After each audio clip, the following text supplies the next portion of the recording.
En Moni TV, La Cumbre. Aquí te mostramos lo mejor de nuestra sociedad. En La Cumbre te presentamos lo mejor de nuestros paisajes. La Cumbre. Estamos orgullosos con lo mejor de nuestra región. La Cumbre. Somos el fruto de nuestro trabajo. La Cumbre. Solo aquí, en Moni TV, tu canal.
Iniciamos un nuevo programa de Diálogo La Cumbre Televisión, el programa 159, que ha venido transitando por los canales regionales, por Moni TV, por canales de Barbosa, de Vélez, de Oiva, y luego estos programas se llevan a YouTube, a la vía internet, para que el mundo conozca y sepa que Moniquirá, la provincia de Ricaurte, las provincias de Vélez, existen.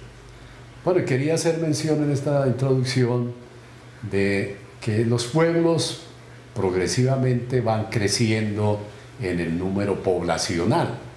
Claro, Moniquirá hace 50 años tuvo 10.000 habitantes, hoy tiene 23.000 habitantes, a pesar que coloquialmente decimos que en los pueblos nos conocemos más que en las urbes, que en las grandes ciudades, pero fíjense que Moniquirá ya no nos conocemos tanto entre las mismas familias. Se ha dado migración. Unos moniquireños se van para las grandes ciudades, principalmente Bogotá, Bucaramanga, de pronto Medellín, Cali, pero otros que se quedan allí en nuestras aldeas migran. Unos de Vélez llegaron a Moniquirá, de Moniquirá se fueron hacia Vélez, otros hacia Barbosa. Se conoce que mucha gente barboseña ha nacido en el hospital de Moniquirá. Eso para que lo conozcamos y sepamos cómo es el desarrollo de estos procesos, digamos, de crecimiento poblacional, hasta que por esa vía como que no nos reconozcamos los mismos habitantes, los mismos paisanos. Bueno, en ese sentido, nosotros que desarrollo de este programa nos hemos venido preocupando por descubrir, redescubrir, conseguir, buscar a nuestros paisanos, a nuestros amigos de todos los ámbitos culturales, sociales, económicos y académicos. Pues para este programa nos trasladamos a Bogotá y estamos aquí en una de las casas de una paisana moniquireña que hace unos días emigró para Bogotá, pero que sigue llegando de vez en cuando a su ciudad natal, ¿no? Estamos aquí en el barrio La Esmeralda de Bogotá, muy conocido, y nos hemos encontrado entonces con Rosario Robles, a quien le damos un cordial saludo de bienvenida a este programa Diálogo La Cumbre Televisión. Muchas gracias por la invitación al programa. Bueno, ¿cómo no? Bueno, Rosario, me alegra mucho conocerla y quisiera que le contáramos a nuestra audiencia, bueno, de familia moniquireña, cómo estaba conformada la familia suya, familia Rojas Robles. A ver, pues mi familia migró a Moniquirá, venían de de Chitaraque. Ajá. Mi madre es de Gambita, que es Boyacá. Sí. Y allí nacieron pues, mis hermanos mayores. Fuimos 8 y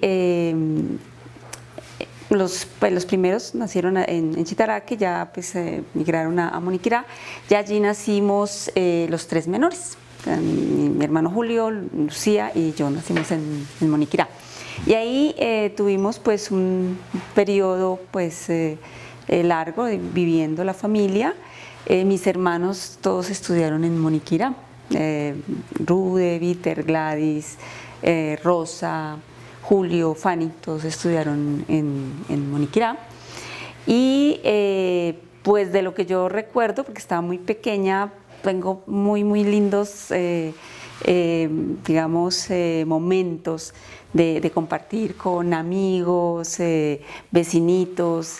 ¿En qué calle, perdón, Rosario, vivieron en algún momento? Ahí en Moniquirá, como en el marco de la plaza. Marco de la O sea, plaza, en que el hoy marco. es el Parque Santander. Exactamente, sí, bueno, sí. Y en esos recuerdos de la infancia en Moniquirá, ¿qué le dejó esa infancia en Moniquirá? El compartir con los amiguitos, con las hermanas de Gilberto Garcés, que eran de mi edad, Garcés, o sea, sí. sí, con Consuelito, que ya murió, y con Aide, y nos llevaban a paseos, las dos familias, la familia Garcés y la familia nuestra, era mi mamá y la señora Isabel Comadres, muy unidas y muy unidas las familias, se hacían paseos. Don Anceno tenía, el señor de la otra familia tenía un camión y todos nos metíamos en el camión y nos íbamos al paseo de Río, Sí. el paseo de olla, y la pasábamos delicioso, o sea, 20, 30 personas, y eso era pues maravilloso. ¿A qué lugar? Yo me acuerdo que en una ocasión, yo no recuerdo el nombre de la vereda, pero sí me acuerdo del río, que era el río Churumbelas. No sé, Churumbelas, bueno. famoso Churumbelas. Y yo, la quebrada Churumbelas. La quebrada Churumbelas. Sí. Y bueno, ahí con tanta gente, yo recuerdo que yo me metí al río, los niños me metieron al río, y de pronto por allá alguien dijo, uy, ay, mira tan bonito que nada Rosario. Y cuando miraban, yo me estaba ahogando. Ah. Entonces, pues ahí sí, a sacarme del río. O sea, me acuerdo mucho por el cuento pues del río Churumbelas, que los grandes en lo suyo y los chiquitos por ahí. Sí, Pero eso me acuerdo mucho de los paseos. Ajá. Las fiestas, ¿usted disfrutó algunas fiestas así del pueblo? Después de venirnos para Bogotá a vivir, íbamos con alguna frecuencia y me gustaba mucho ir a las fiestas allá que hacían las verbenas. También disfruté mucho, bueno, me encantaba pues los juegos artificiales, las vacas locas. Vacas locas. Las vacas locas, sí. Que no se volvieron a sacar en las fiestas que se realizan. Exacto, entonces yo me acuerdo que fui una vez a la plaza en esas fiestas y salió la vaca loca detrás mío y yo corra toda asustada porque eso es lleno de pólvora y juegos artificiales. Eso me acuerdo mucho, yo corra porque es la vaca loca detrás. Qué buenos recuerdos. Rosario, y luego su primaria, ¿dónde la hizo? Sus estudios, como para contar entonces su desarrollo escolar. Bueno, ya nos vinimos para Bogotá y yo hice la primaria en Bogotá, en la Escuela Las Américas, en Kennedy. Después pasé el bachillerato en el INEM de Kennedy. Y la universidad, en la Universidad Nacional, o sea, un poco quiero hacer el reconocimiento, yo soy hija del sistema público de educación, al cual pues o sea, reconozco mucho de lo que yo soy. Yo terminé la Universidad Nacional biología, yo soy bióloga y pues los temas que trabajé más que todo ecología. Ya. Después de terminar la universidad, fui a hacer una maestría en la Universidad Federal de Minas Gerais, en Brasil. La maestría fue en ecología y con biología de la conservación. Bueno, también fue en el sistema público con una beca del gobierno de Brasil, del gobierno del estado de Minas Gerais. Y posteriormente regresé de hacer la maestría y me vinculé con la Universidad Nacional en la sede de Medellín como docente. En Medellín. En Medellín. Estuve 4 años en el Departamento de Ciencias Forestales, dando la parte de fauna, que pues esa es como mi área, la ecología, la fauna, la ornitología, o sea, el estudio de las aves. Y me vine a Bogotá para hacer mi doctorado, el cual hice aquí en la Universidad Nacional, en el Departamento de Biología. El doctorado se llama Doctorado en Ciencias, Biología, y el énfasis también fue en ecología de interacciones. Bueno, y pues posteriormente, pues ya llevo 20 años, más de 20 años vinculada con la Universidad Nacional. El año pasado pues hice postdoctorado, hice 2 estancias postdoctorales, una en Alemania y la otra en España, con becas del gobierno alemán y becas del gobierno español. Ah, bueno. Fíjense que comenzamos hablando con la paisana, sí, perdone que demos esa denominación muy cercana, como se conocen por Boyacá y Santander, ¿no? De familia moniquireña, familia Rojas Robles, una familia grande con varios hermanos, ¿no? Y destacamos de lo que nos viene contando Rosario, de sus estudios, toda su escolaridad en la escuela pública, digamos. Cuando se habla de la escuela pública, la primaria, secundaria, universidad, ¿no? Porque existe, y a esa se puede acceder, ¿no? En la medida que se tengan las condiciones también de interés, por estudiar y por avanzar académicamente, que da gratificaciones de carácter profesional.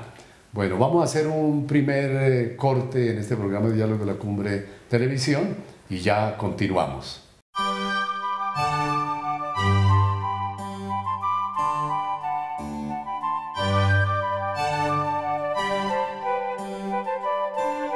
Continuamos en Diálogo de la Cumbre Televisión.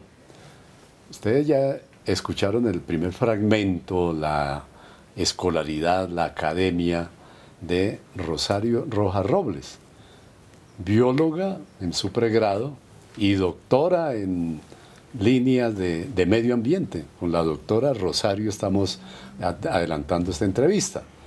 Bueno, continuando, Rosario, ya en su práctica como profesional, como docente universitaria, como académica, como investigadora, ¿qué nos puede ir relatando acerca de sus desarrollos de trabajos de campo que ha realizado en tantas especialidades, seguramente en esta experiencia de vida profesional?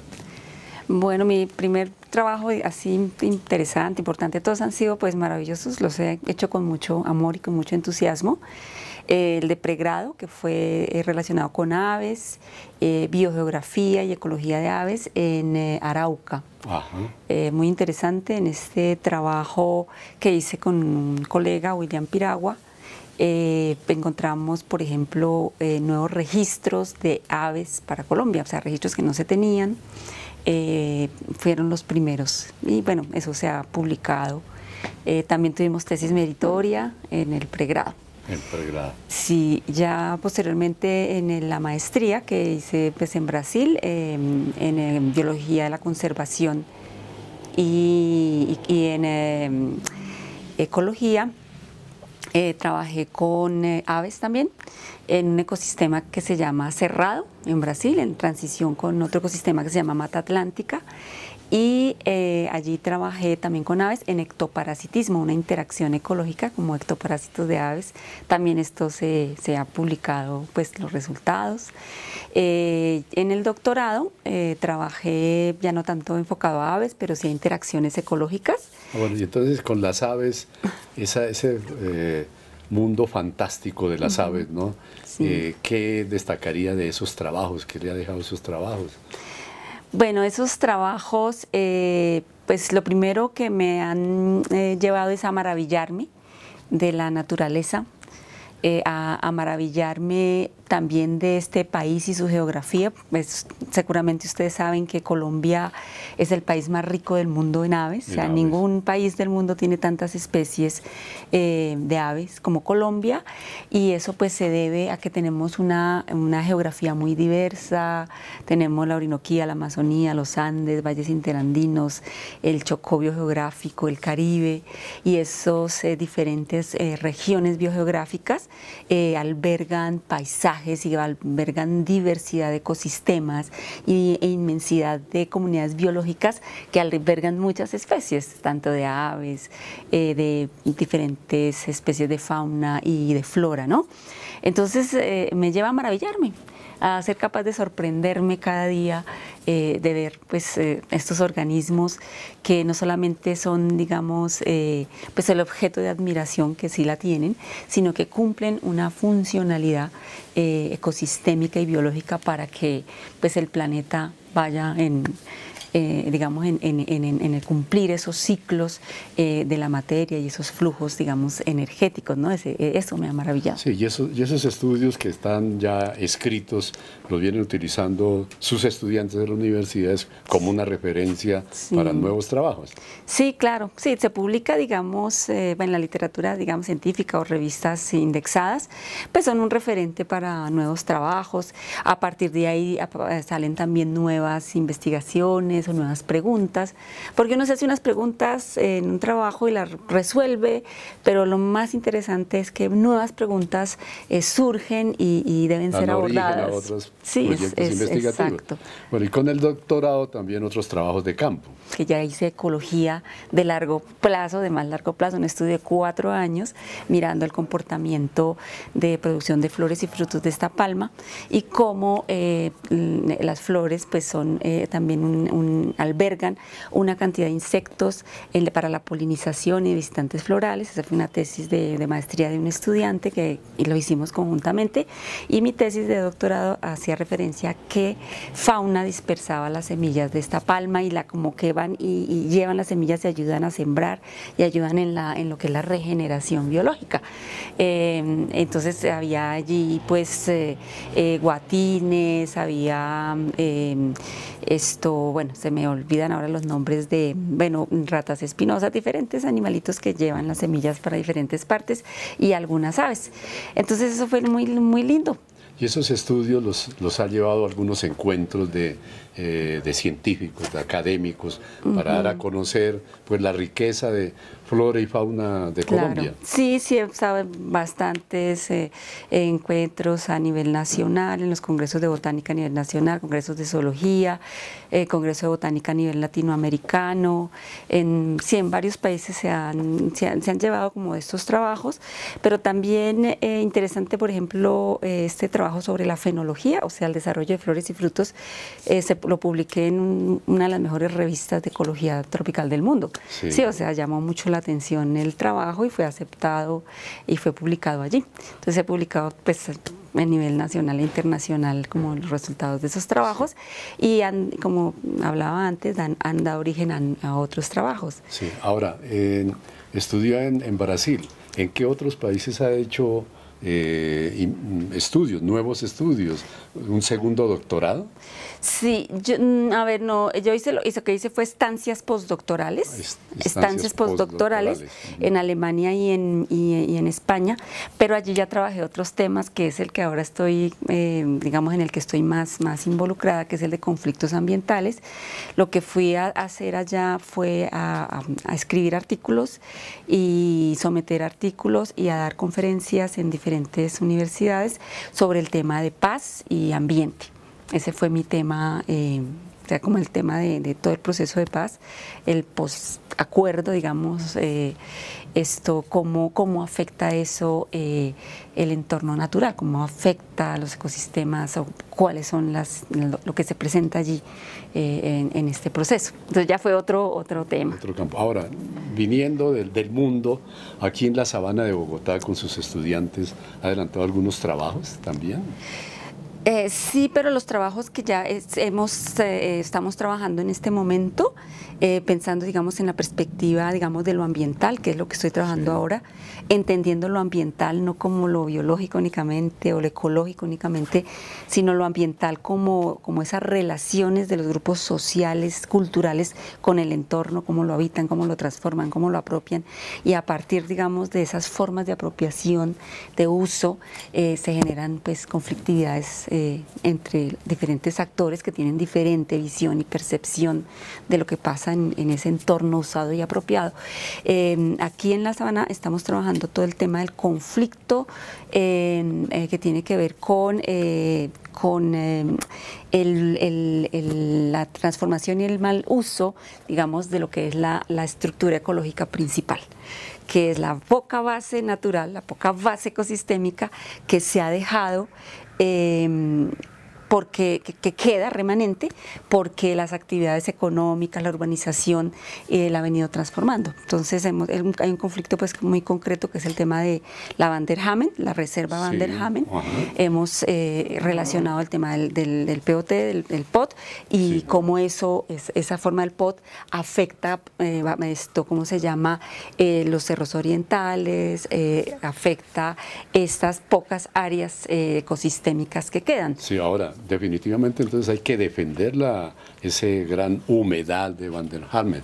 ¿Sí? Claro, hay que defender la estructura ecológica principal. O sea, hay que defender y trabajar por conservar las pocas áreas remanentes de ecosistemas como los humedales, como lo que queda de los cerros orientales. El urbanismo lo ha venido acabando. Exactamente, ¿no? O sea, es un terrible problema porque, digamos, el ordenamiento se hace sobre la base más de intereses económicos, intereses de urbanizadores o intereses económicos particulares, y no se piensa, digamos, en el bienestar, pues, digamos, de esos sistemas y cómo los sistemas nos pues ayudan en la funcionalidad para, por ejemplo, conservar las rondas de los ríos, las áreas de inundación, y si todo esto se vuelve cemento, cuando crece el río, pues se inunda todo porque usted acabó y tumbó toda el parte de la cuenca y la amortiguación no se da. Entonces hay que trabajar muchísimo por eso, porque haya se le dé la importancia que tienen los ecosistemas, la conservación de los ecosistemas y su funcionalidad para poder pues tener una vida como un poco más equilibrada, ¿no? Eso es, lo tomamos como un referente, pero para las provincias, ¿no? Allá en los pueblos también hay mucho trabajo que hacer con los aljibes, con los humedales, con los jagüeyes, con los nacimientos de agua, con las quebradas, con los bosques, con las reservas, ¿no? Eso es lo que nos está diciendo la doctora Rosario, como académica, como investigadora, que hay que llegar a esas fuentes profundas de la investigación para ponerlas en práctica y comprometernos precisamente con una política pública en desarrollo del medio ambiente municipal, regional, departamental y nacional. No, qué bueno, los estudiantes actuales de la Universidad Nacional yo creo que no se pierden una charla, una conferencia, una clase con la doctora Rosario. Muy bien, vamos a hacer una segunda pausa en este programa de Diálogos La Cumbre Televisión y continuamos, no se vayan a retirar.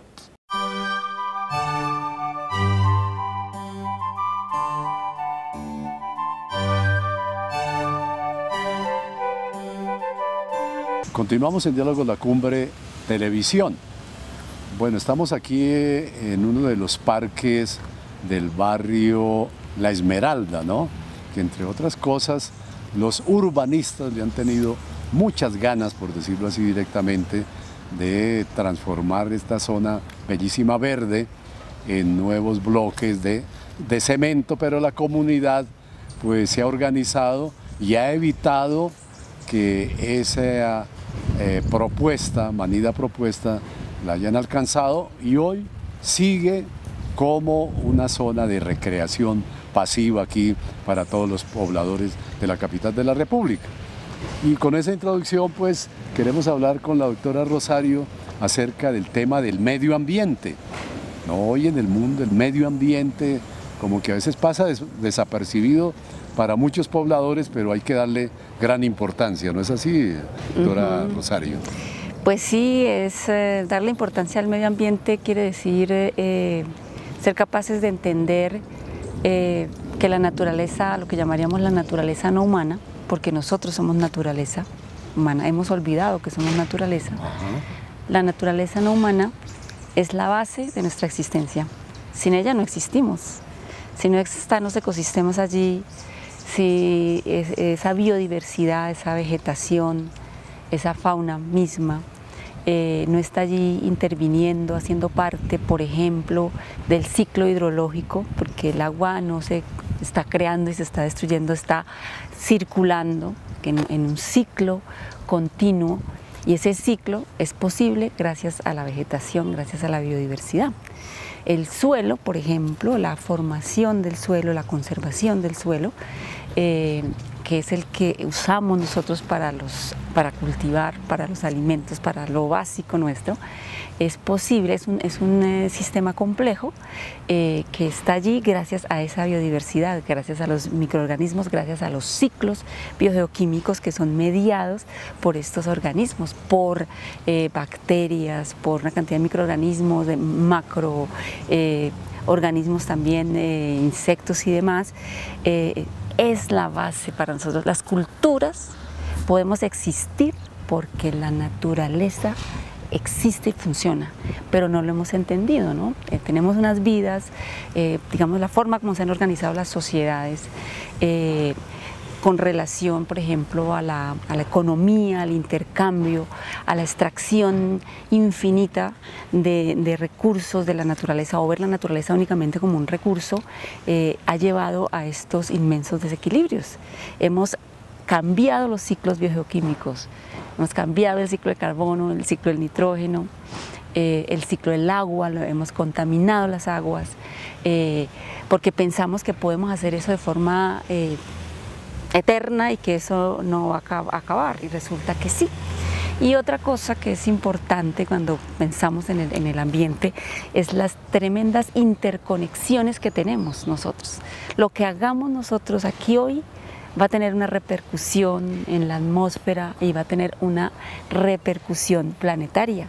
Por eso los problemas ambientales, los grandes problemas ambientales que tenemos hoy no son únicamente de origen local o regional, son de orden planetario, ¿sí? Hemos cambiado el clima del planeta, nada más ni nada menos, ¿sí?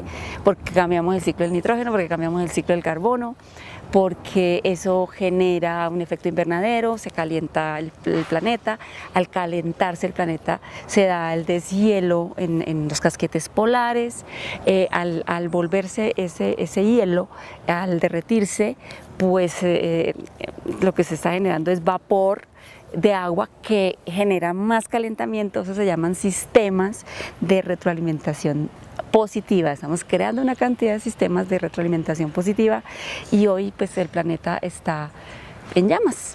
Ahora, eso. Y la intervención de los seres humanos con la naturaleza como sujeto de derecho, y es considerado en las constituciones del mundo y en los pactos internacionales, la naturaleza como los ríos como sujeto de derecho.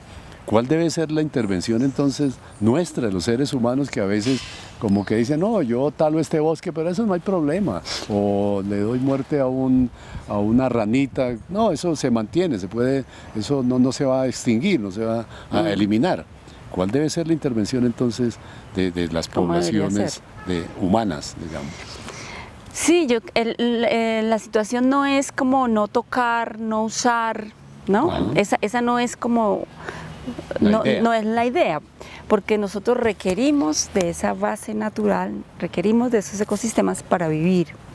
El problema es en qué forma hacemos esa intervención, de qué manera, a qué velocidad estamos extrayendo continuamente cosas de la naturaleza. Estamos extrayendo agua, estamos extrayendo petróleo, estamos extrayendo carbón digamos, de una forma exagerada, ¿no? O sea, no controlada. No controlada.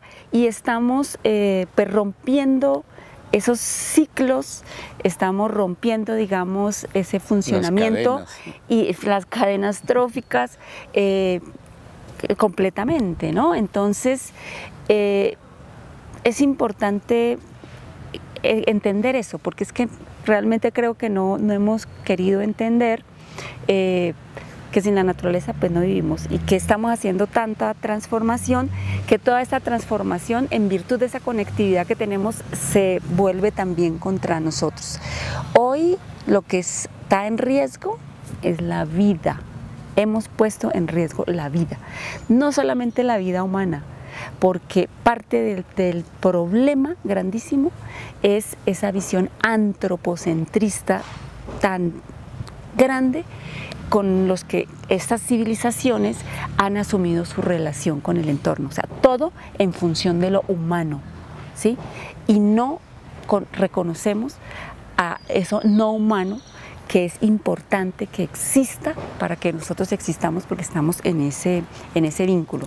Y es importante también tener en cuenta algo, y es que todos tenemos responsabilidad en ese cambio, en esas transformaciones, en ese deterioro. Todos estamos conectados, pero también es importante entender que si bien tenemos responsabilidades compartidas, esas responsabilidades también son diferenciadas.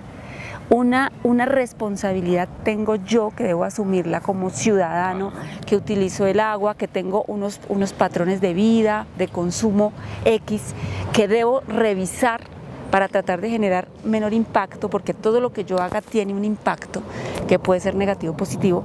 Una responsabilidad tengo yo, y otra responsabilidad muchísimo más grande tienen, por ejemplo, las empresas extractivas, las empresas multinacionales, los gobiernos, las entidades, los estados, porque parte también de este problema tiene que ver en cómo los grupos económicos han venido apropiándose de los bienes comunes y de los bienes de uso común en función de ¿qué? De enriquecerse, ¿sí?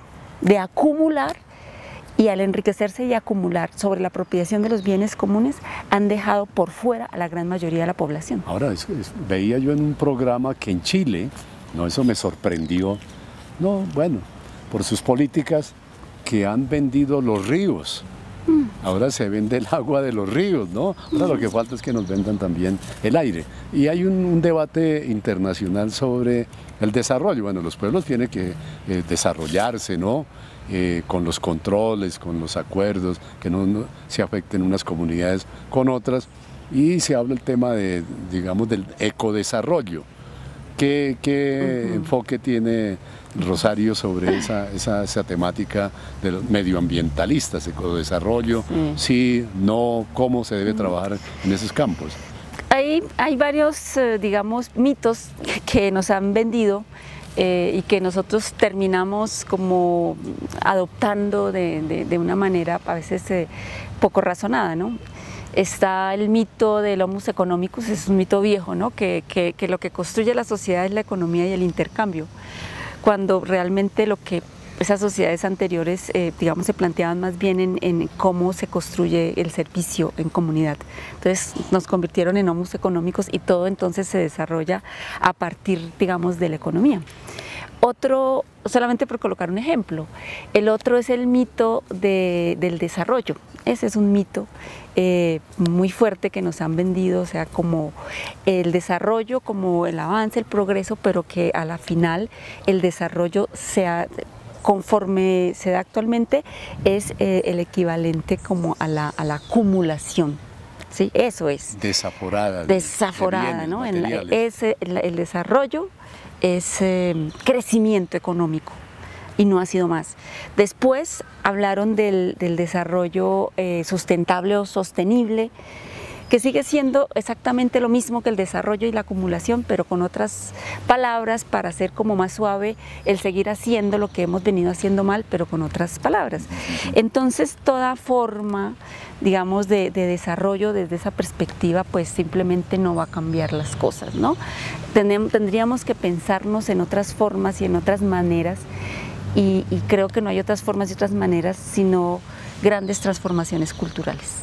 Pequeños cambios económicos, pequeños cambios sociales, pequeñas formas que se cambian, que no tiendan a transformar la estructura misma y las bases mismas de la civilización, con procesos que sí, que son graduales, que son que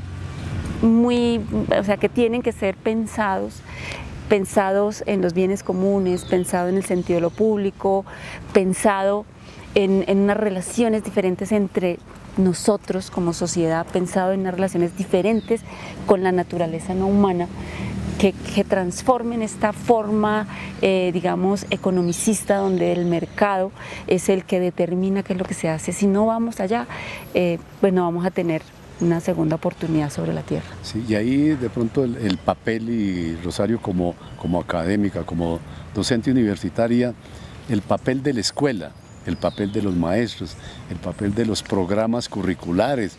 Hay PRAES, programas medioambientales en los colegios, y luego la familia, la sociedad, ¿no? El Estado mismo.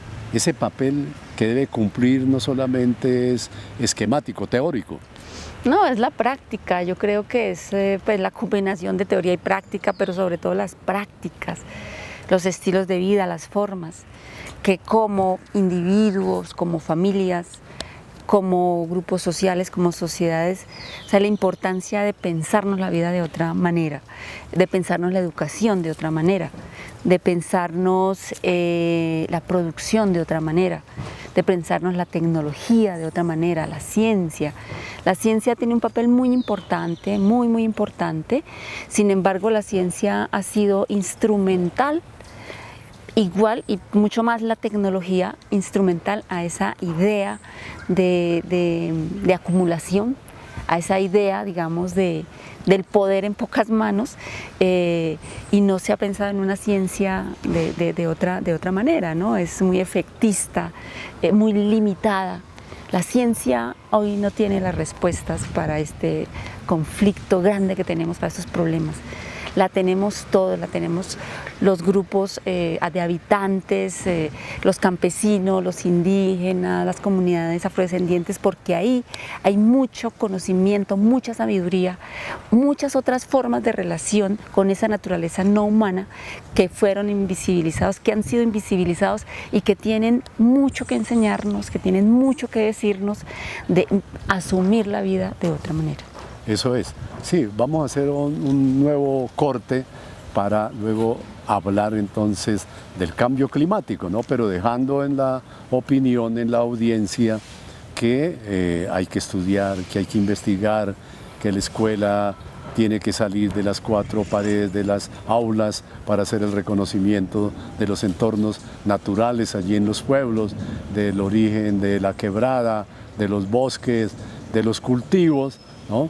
Y que no solamente los académicos lo hacen, también a nivel autodidacta, los padres de familia, los campesinos que son defensores, las comunidades indígenas, ¿no? Que tienen que ver con esta invitación que nos hace la doctora Rosario, no solamente por la defensa así como lejana, ¿no? Eso no tiene que ver conmigo, no, tenemos que comprometernos absolutamente todos para que esta hecatombe mundial del medio ambiente no nos lleve a la destrucción sin darnos cuenta. Ya regresamos en Diálogo La Cumbre Televisión.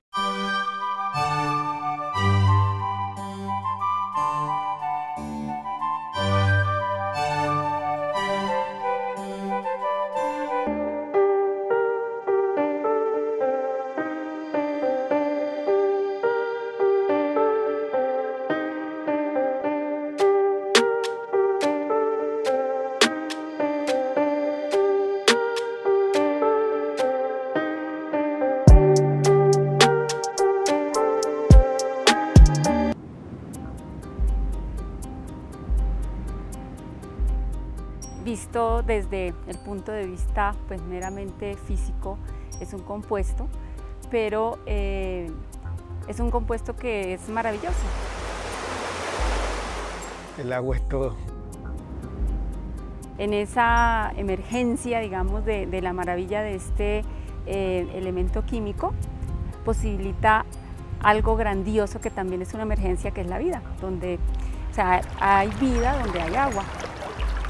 El río significa todo para nosotros, es la vida, es el vivir día tras día. El río nos ha dado, no solamente a mí, sino a los que vivimos acá en este sector y a los que vivimos del río, es prácticamente todo. Es todo lo que prácticamente nos... No, es hasta difícil uno contar. El agua es un elemento que reviste el sentido de la vida de la gente. Yo creo que si hay un elemento que la gente hoy identifica como lo necesario para una forma de vida adecuada y una forma de vida digna, es el agua. Entonces, las comunidades en diferentes lugares de un país como Colombia o de otras partes del mundo siempre han expresado que el agua es el elemento vital. Agua significa amor, significa madre, significa todo lo que vemos alrededor de nosotros acá en la selva no puede existir sin el agua. Entonces para mí es la cosa más importante para sobrevivir en la vida. La vida de uno es el agua, porque si no hubiera agua, ¿cómo hacía uno? Se moría uno cuando los animales se mueren de sed cuando no tienen agua. Peor uno, porque sin agua no hay vida.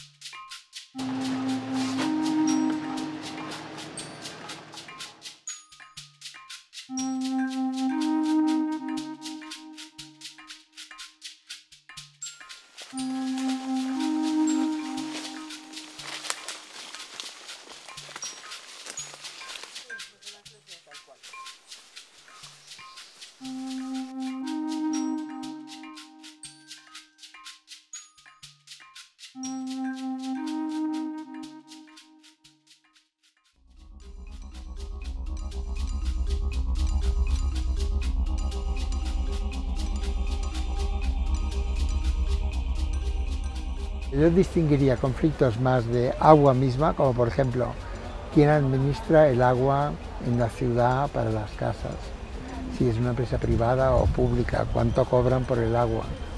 Los barrios pobres no tienen agua y se lo venden con un camión a un precio caro y de mala calidad, ¿no?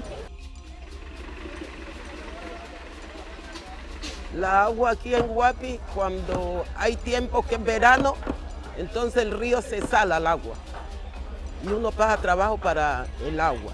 Pero como aquí en Guapi no tienen acueducto, entonces el acueducto de uno es el agua que manda el Señor del cielo. Entonces la problemática es ¿por qué? Porque no hacen unas buenas inversiones para que pueda haber un buen servicio de agua potable.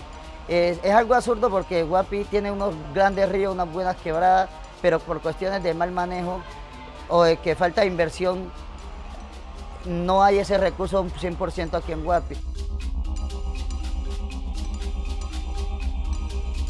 Un elemento, un recurso que es sujeto de apropiación, es sujeto de privatización y al privatizarse, al utilizarse excesivamente por unos grupos sociales, unos sectores, ese recurso deja de ser disponible para el conjunto de la sociedad.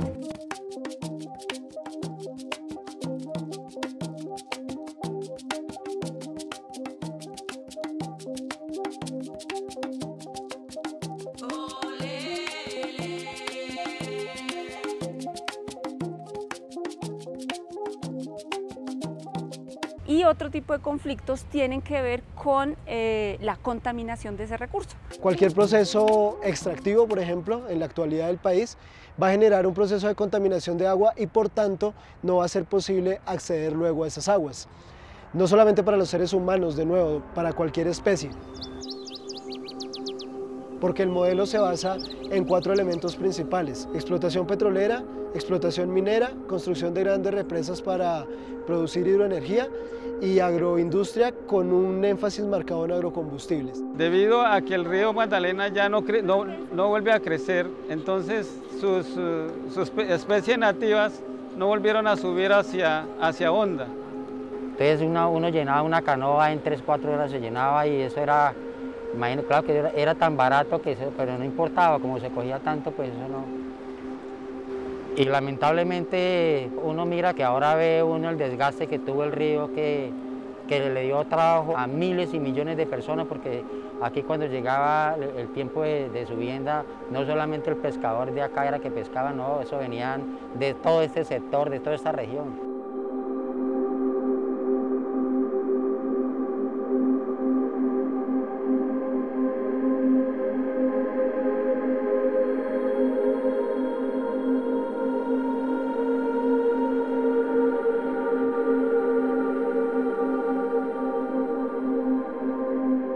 Conflictos sobre el agua como para consumo o como materia prima y conflictos de toda la economía que tienen que ver con el agua.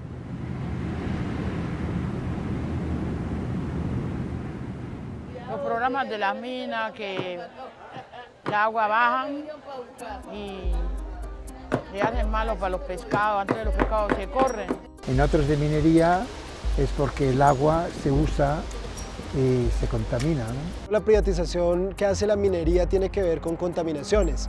Si la oxidación de los materiales que salen en un proceso de extracción minera genera que luego las aguas se contaminen en fuentes superficiales o fuentes subterráneas, la población ya no va a tener posibilidad de acceder a esa agua. Uno piensa un río y piensa cuántas funciones ambientales distintas tiene un río. Esto, transporte de sedimentos también hacia el delta, y en cada una de estas funciones puede haber algún conflicto, porque unos los aprovechan la función y otros se quedan sin ella. Acá en la zona, digamos, tenemos todo el tema de la contaminación por residuos sólidos, que al recorrer esteros, recorrer ríos, encontramos gran cantidad de botellas plásticas, botellas de vidrio. El modelo productivo, las diferentes actividades, digamos, productivas, extractivas y demás, están haciendo es transformando los ecosistemas donde el agua regula su ciclo. Se va disminuyendo la cantidad de agua que nosotros tenemos porque los ecosistemas son reducidos, ¿sí? Son fragmentados, son cambiados y no cumplen su papel funcional. Y uno de los papeles funcionales de esos ecosistemas es el de regular el ciclo hidrológico.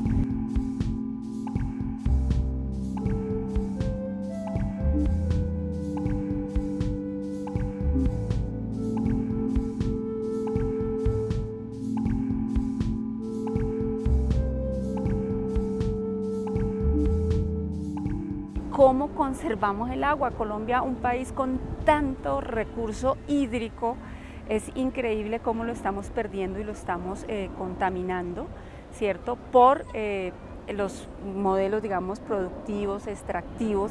Entonces es necesario trabajar hacia entender la conservación y que esos ecosistemas continúen teniendo esa funcionalidad de conservación. Ahí hay una disputa muy fuerte entre el modelo de desarrollo y la conservación, pensando, digamos, en la conservación para tener pues, la posibilidad de este recurso vital, pero trabajando hacia ese recurso como un bien común. Ese es el elemento central, el agua como un bien común. El bien común podría ser entendido de mejor manera como aquello que está dispuesto por la naturaleza y en la naturaleza para la posibilidad de la dignificación de cualquier vida, es decir, de la vida en cualquiera de sus manifestaciones.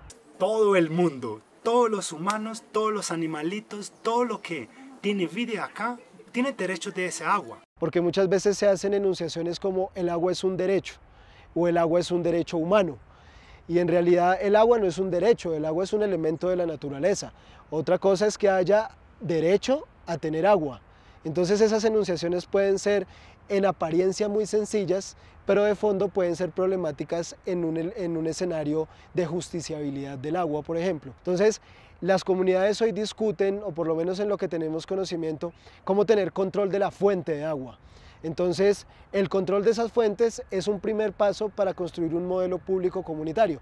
¿Qué significa un modelo público comunitario? Que sean las personas que viven el día a día en esos territorios quienes tengan la decisión autónoma y soberana sobre la manera en que se distribuyen esas aguas.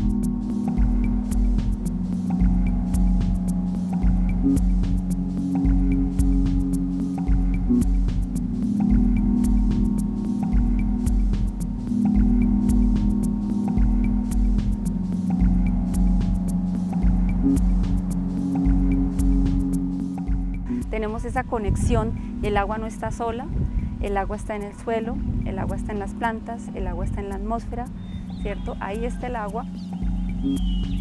El universo siendo un círculo, lo que afecte aquí en Guapi o lo que afecte en Buenaventura, en Bogotá, en cualquier lado, como es un círculo, nos va a afectar a todos.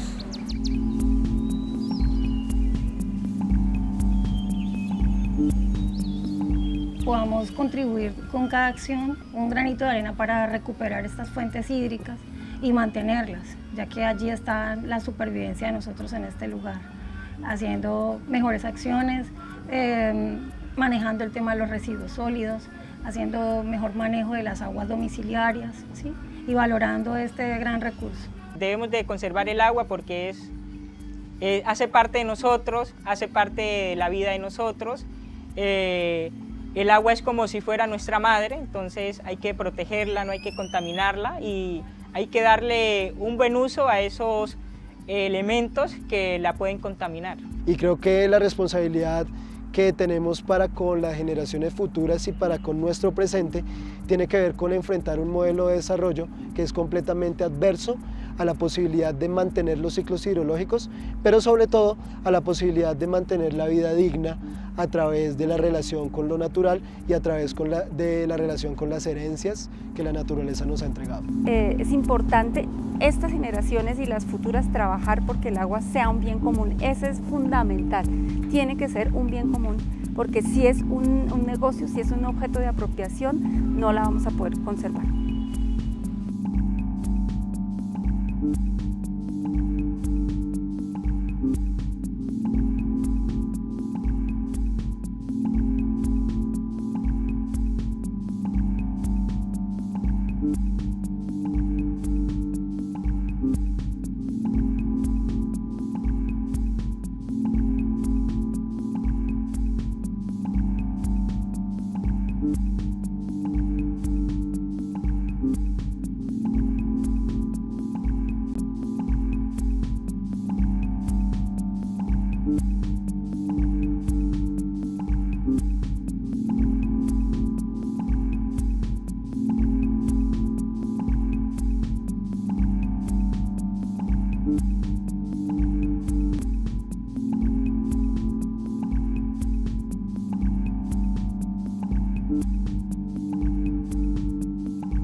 Vengo de una tierra azul, pero también roja y blanca, donde el indio se levanta, ensanchado en su virtud, y en su cielo lleno de luz, llueven nubes de esperanza, porque el negro se agiganta, y escuchando un lumbalú. Vengo de una tierra azul, donde abundan las montañas, barco rojo, flores y piangua, y el biche pa' su salud, en la mano y en la cruz, que te hace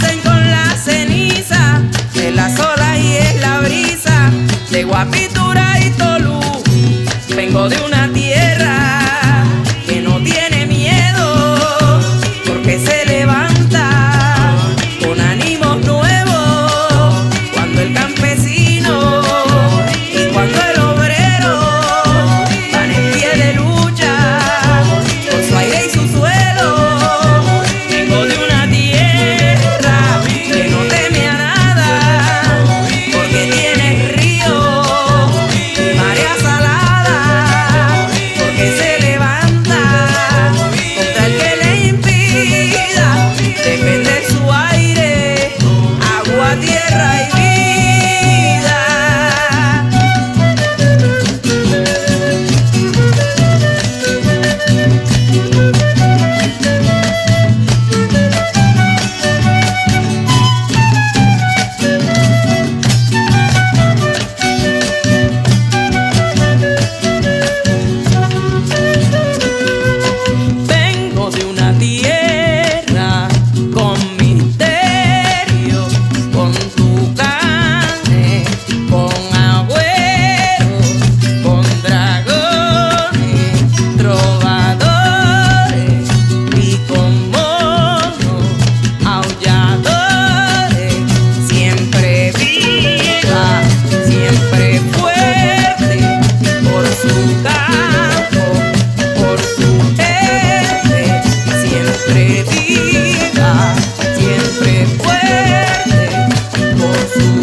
Continuamos el diálogo de la Cumbre de Televisión, ahora acá en el parque del barrio La Esmeralda, en el Jardín Utópico. Uno de los vecinos muy creativo le ha dado esta denominación, utópicos, utópico, tópico, a tierra, ¿no? Con polo a tierra, con un bosque bellísimo, extraordinario, que se debe conservar como lo vienen haciendo los vecinos de estos barrios aledaños, hasta una huerta escolar fantástica donde no solamente los adultos mayores, sino todos los pobladores, los niños, los jóvenes, vienen a cuidar esas legumbres que están cultivando aquí en el barrio La Esmeralda. Tomamos un tema también que está al orden del día, que tiene que ver con el cambio climático. El cambio climático, un debate a nivel mundial de las organizaciones de la ONU, ¿no? Tantos encuentros y cumbres internacionales que se dan sobre el cambio climático, se firman tratados, pero sí hay un nivel de aplicación práctico sobre esas decisiones de los gobiernos, del G8, etcétera.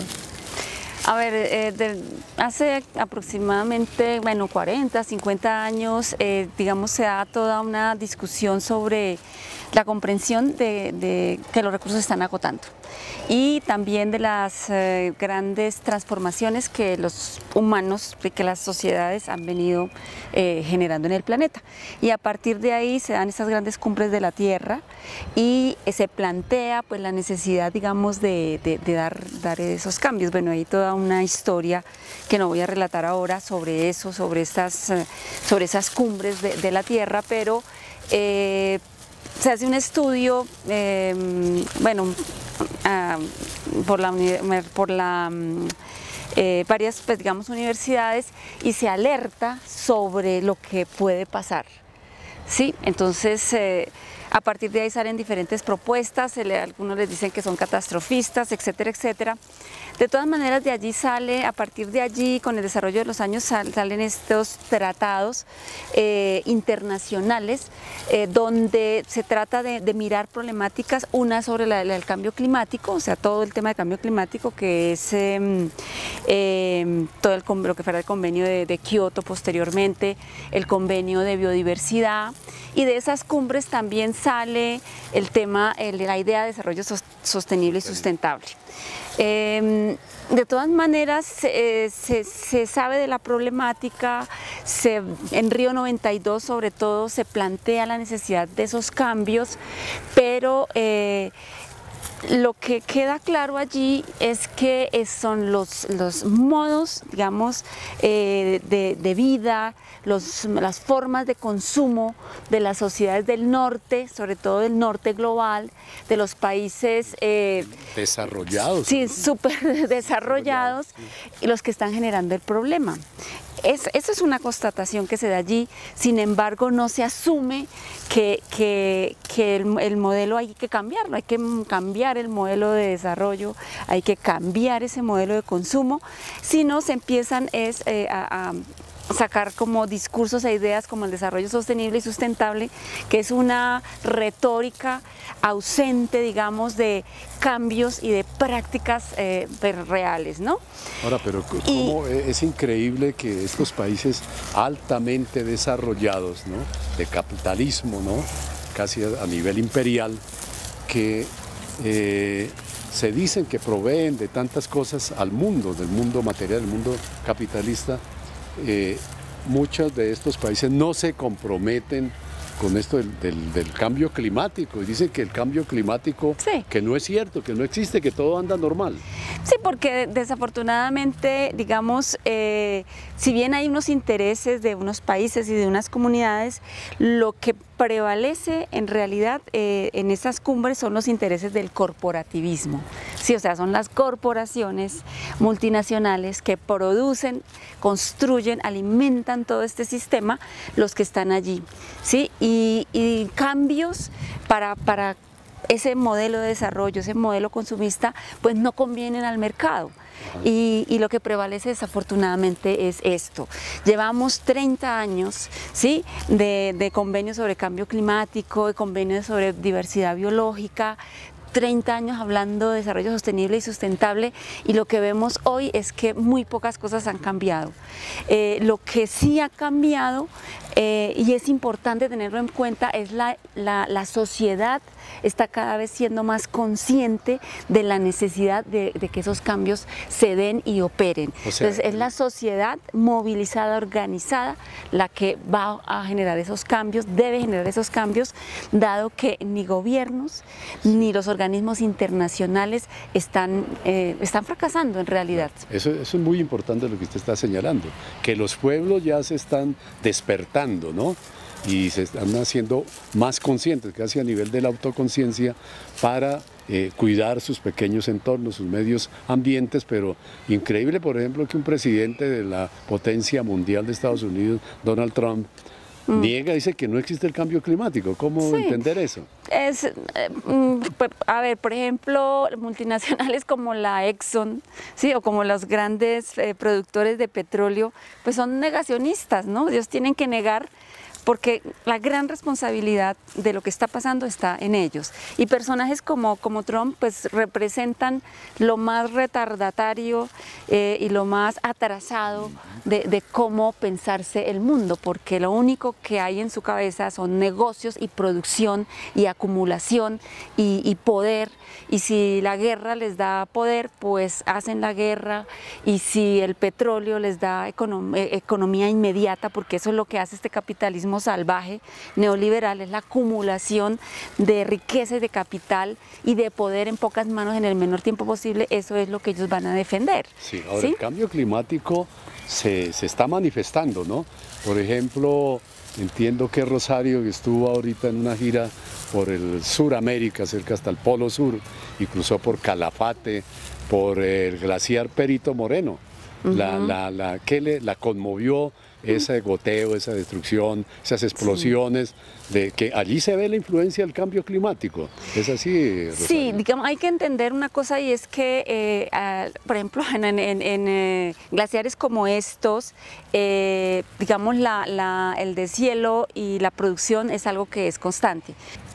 La variabilidad climática pues se presenta continuamente, históricamente. En el tiempo geológico hemos tenido periodos de glaciaciones, desglaciaciones y diferentes momentos, digamos, en ese cambio.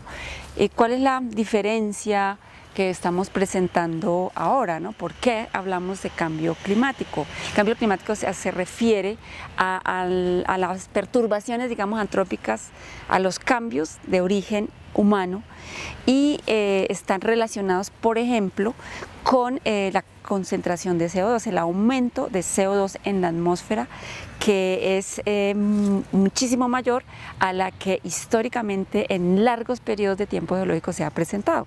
Y ese incremento, digamos, del CO2 tiene que ver con el desarrollo industrial. Por ejemplo, eso comienza con la primera, la segunda revolución industrial y actualmente pues se ha incrementado.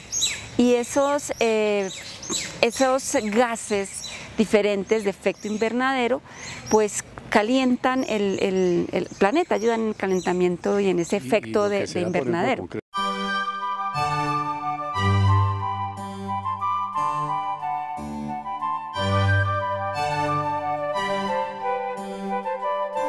En las grandes ciudades, ¿no?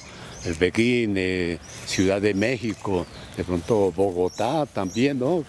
Se ve ya un ambiente enrarecido, gris, ¿no? Producto del CO2, del smog, de los vehículos, de los aviones, ¿sí? Sí, muchísimo. Al punto que algunas ciudades de estas tienen una atmósfera irrespirable, un ambiente irrespirable. Ciudades, bueno, como las que usted está nombrando.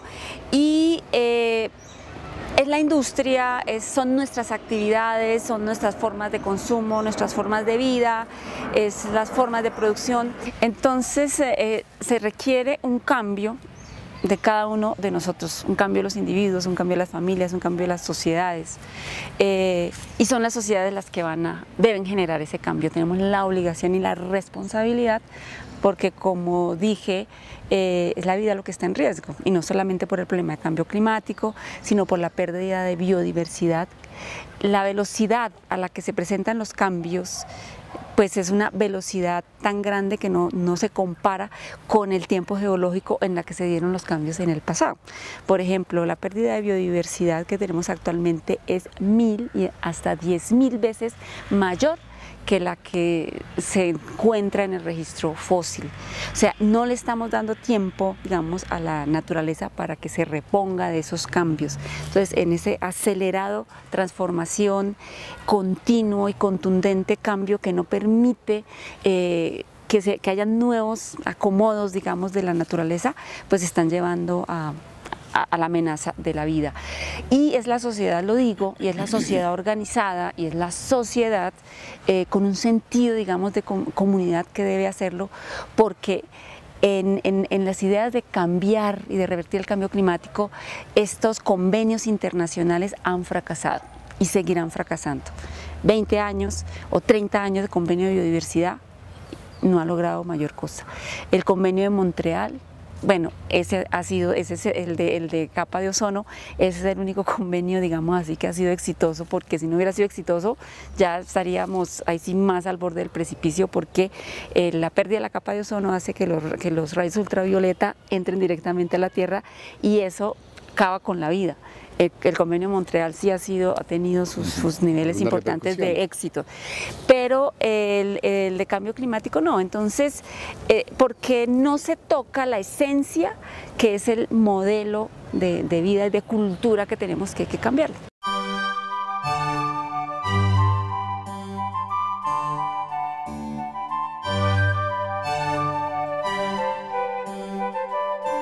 Sí. Por lo menos los pobladores en general, porque a veces se cree que son los grandes industriales, las grandes empresas, ¿no?, que contaminan, que irradian pues una cantidad de CO2, de smog, ¿no? Pero cualquier poblador tiene que también hacer su intervención, todos, ¿cierto? En su trabajo, en su campaña, con sus hijos, con sus vecinos, con sus habitantes, para evitar ese cambio climático que a veces se refleja en las altas temperaturas que se están viviendo hoy casi en todos los lugares del mundo. Sí, y lo que nosotros consumimos, lo que nosotros compramos, entender esa interconexión. Como, por ejemplo, en todo está conectado, ¿no? El tema de la biodiversidad, el tema de la regulación climática, el tema de la extracción de recursos, como por ejemplo cuando yo compro un celular y estoy cambiando un celular cada tanto tiempo, ese celular implica materiales, ¿cierto? Materiales que fueron sacados de la naturaleza y, por ejemplo, materiales como el coltán, este tipo de materiales que se utilizan para los electrónicos. Cuando yo hago esos cambios, yo estoy también generando impacto en, por ejemplo, la guerra que se está dando en el Congo, una guerra que lleva, no sé, 5 millones de muertos para la apropiación de ese recurso. Yo tengo una responsabilidad en lo que consumo y tenemos que entender esas conexiones, esas responsabilidades y asumir otros comportamientos, pero también exigir a esas otras responsabilidades, que hablaba de responsabilidades compartidas pero diferenciadas, exigir al Estado, exigir a las empresas, exigir a quienes son son los más fuertes responsables de eso, exigirle cambios y actitudes. Decíamos que es un compromiso absolutamente de todos los pobladores, ¿no? Unos tienen mayores responsabilidades que otros, ¿no? La gran industria, el mercado, el consumismo, ¿no? Que como decía la doctora Rosario, pues hay que ponerle atención, ¿no? Porque andamos en eso de la modernización, entre comillas, y las consecuencias y las repercusiones que tienen de todo este consumo de aparatos que son inservibles en el menor tiempo posible y que tienen también su trascendencia con este fenómeno del medio ambiente y el cambio climático. Sí, es extraordinaria toda esta explicación que esperamos que les quede a ustedes allí, no solamente en su memoria, sino que la apliquen y que la lleven a su misma práctica de vida. Vamos a hacer un nuevo alto en este programa de Diálogo de la Cumbre Televisión y llegamos a la última fase del mismo.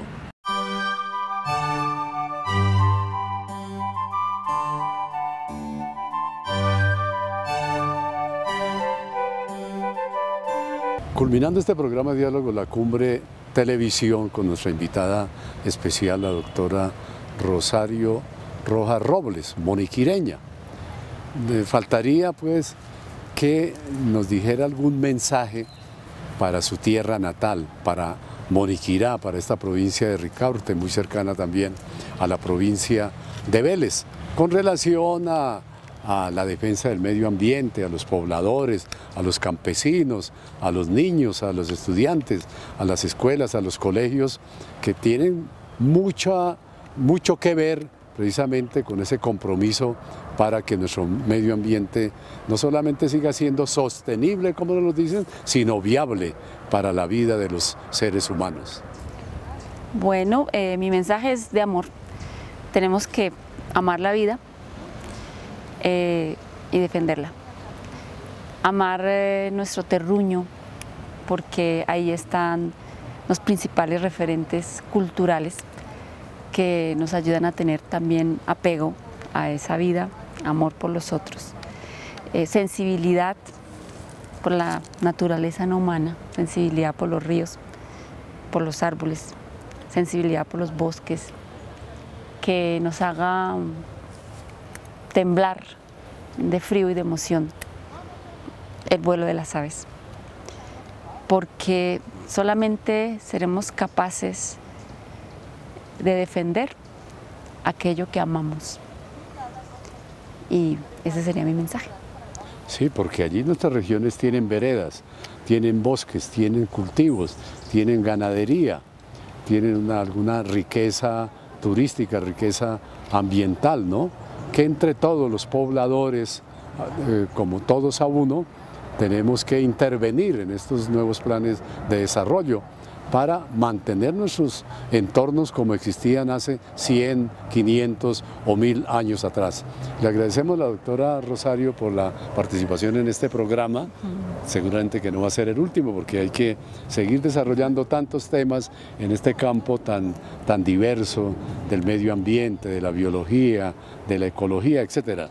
Bueno, muchas gracias por la invitación, me siento muy honrada. Bueno, muy estará en su amable, programa. gracias. Sí.